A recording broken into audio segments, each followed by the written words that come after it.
So then guys, in 2025, we've even heard from Apple themselves that the iPhone 17 is going to be their most ambitious phones that they've ever made. And what I would say is that we've heard this kind of saying before from Apple that they try to excite us up, but then I would also say we've actually had lots of leaks and rumors come in telling us that we're going to get a slimmer iPhone on its way, and that's what I want to talk about today. So we did hear earlier on this year that we were going to be getting the potential of an iPhone Slim, as it will, iPhone 17 Slim in 2025. But it wasn't until John Prosser came up with the idea of maybe Apple just called this the iPhone Air. And to be deadly honest, this does make a lot of sense. We have the iPad Air, we have the MacBook Air, for example. So, you know, to have an iPhone Air, well, yeah, that does actually make a lot of sense for Apple to actually do this with a slimmer phone. At the end of the day, the original iPad Air was super slim. It was slimmer than the original iPads that were out at the time, and the same with the MacBook Air as well. It was super slim and super lightweight. So, you know, put that kind of idea together in an iPhone, and this is where we could be heading towards. We could actually be heading towards an iPhone that could be near 5mm thick. And just to put that into perspective for you, do remember that right now the new iPad Pro with the M4 inside of it is 5.3 and 5.1mm thick. So yeah, you know, the idea here, it's a very, very big potential that we could actually see a super thin iPhone on its way. But what would this iPhone do and how would it change the lineup?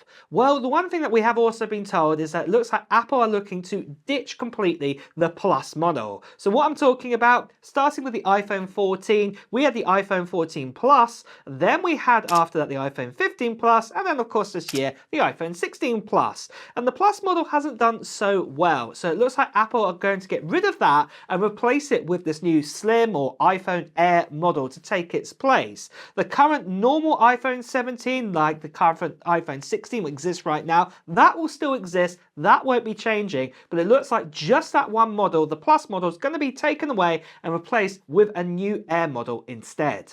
Now, one thing I'm going to say at this stage, just because this is going to be Apple's latest and greatest design in an iPhone, doesn't necessarily mean it's going to be the best iPhone out there. It is going to cost a premium because it's going to be super thin, and we'll get onto price a little bit later on. But what I'm talking about, it probably will not have the largest display. And talk about the display. We've had loads of leaks and rumours coming in, like from Jeff Pugh and then also from Ross Young, who predict that it's going to be around about a 6.6 to 6.5 inch display, something around along that line there. So this is definitely smaller than the 6.9 inch display that we have right now in the likes of, say, the iPhone 16 Pro Max, and even smaller than what we have in, say, the iPhone 16 Plus, because obviously that's about a 6.78 inch display, so slightly smaller than that. But the great news is that we have been told about this display is that it finally looks like that Apple for the iPhone 16 and the 16 Air, and of course still the Pro and the Pro Max, are all going to be getting a Pro Motion display in 2025. So finally, at last, all of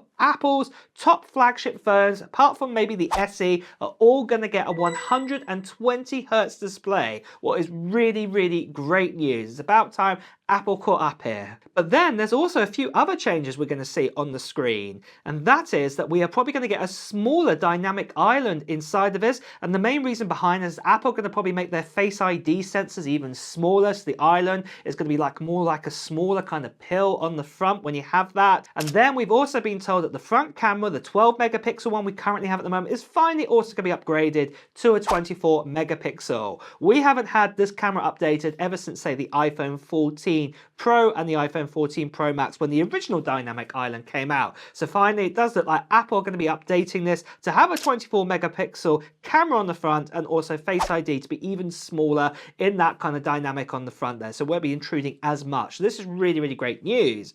But then for the rear of the iPhone, well, we've been told that we're most likely going to just get a single snapper on the back of it, so just a single lens on the rear of this iPhone Air.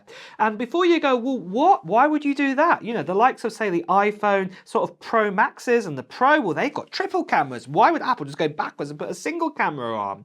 Well, I personally believe that this is on purpose to prove why this phone is an iPhone Air. Now, I know some of you guys are going to say, well, this is impossible. What about spatial vision? You know, this is why we got the kind of cameras changed to vertical on the iPhone 16 and 16 Plus. Well, it's a bit unknown at this stage why Apple are going to make this move. Maybe they have the ability, you know, potentially to make spatial vision out of one lens. We just don't know at this stage, but that is what we've heard. It's going to be a single lens at the moment, but obviously this could change into the future. We'll just have to wait and see on that, but I predict that most likely this will just be a standard 48 megapixel wide sensor at the moment. This might change in the future, but still it'll be a really good snapper on the back of the phone. But if you do want the best kind of photography out there, obviously the 17 Pro and the 17 Pro Max will be your better bet to get. But then you're probably wondering, well, what will be powering this iPhone? Well, most likely it's going to be just the normal A19. It probably will not be the A19 Pro by then, because obviously that's reserved for the Pro models, and this is not a Pro model. So we'll have an A19 inside of it, and obviously this will have enhancements over what we had on the A18. And if you've used an A18, what's in the side, say the iPhone 16 and 16 Plus right now, you will know it's no slouch. It is super powerful still for what it is. So this is going to be really great news to hear that we're going to get this. And then obviously I still believe that we'll probably get, say, 8 gigabytes of RAM inside of this iPhone 2 to obviously use Apple Intelligence and all the goodies and things like that. On the bottom, we're still expecting to have a USB-C port at the bottom there, but I don't believe this is going to go up to like the likes of, say, USB 3.0 speeds, you know, 10 gigabits anytime soon, because like I keep saying, this is going to be an Air iPhone. It's not going to be a Pro iPhone. We've got to really get our head around that. The idea of this phone, it's slim, does the job, and that is the whole purpose of it. But next of all, you're probably wondering, what about the price, and also when will this be released? Well, I'll tell you all about those details right after I tell you about the giveaway we're doing on our channel for this. This here is an iPhone 16 Pro Max Desert Titanium or Titanium Desert model with 256 gigabytes of storage inside of it. And I'm going to be giving this away to one lucky subscriber before the end of December. In fact, it's going to be before Christmas time is when I'm going to be giving it away. And all you have to do at this stage right now is just put down into the comments below of what technology you're still hoping to get in 2024 or maybe even into 2025. Maybe this is going to be a new iPhone. Maybe it's going to be a new M4 Mac, for example. Or maybe it's going to be something else like a PS5 Pro or maybe the Switch 2 if it comes out in the early part of 2025.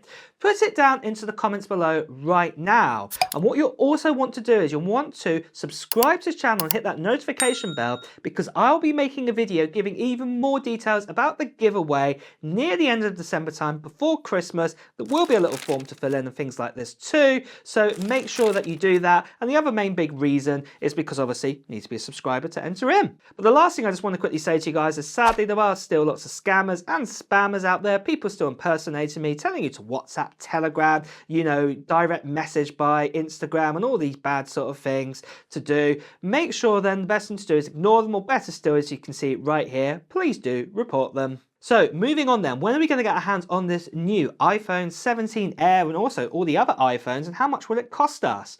Well, if we know anything about Apple's history, traditionally Apple like to announce their new iPhones in September, and specifically it's normally in the first half of September time. And normally I would say it's kind of about the early sort of teens, as what history has shown us. Unless there's kind of big delays in manufacturing processes and things like this, you know, nothing else to slow everything down in the world, this is the estimated time when it's probably going to come out. So, you know, it's a long time away still until we're going to get this new iPhone. But we're expecting to see all the other new iPhones there, and also maybe the new Apple Watch 11 by that time. But how about the price? Well, obviously it's going to replace the Plus model, but because it's super thin and everything like this, I predict personally it's going to be a very similar kind of cost, I would say, to even the likes of, say, the normal iPhone 17 Pro. Remember, right now the iPhone 16 Pro starts at $999 US dollars, and I personally think for a super thin sort of phone like this, and you're paying for that premium for it to be thinner and everything in the manufacturing process, then I believe this is the kind of price it's going to be. I don't think it's going to be like $100 more than the iPhone 17, because it's going to have a little bit more work put into it. So yeah, I don't think it's going to be the likes of, say, $899 US dollars like the 16 Plus. I think it's going to be about $100 more, what steps into, like I said, the Pro territory.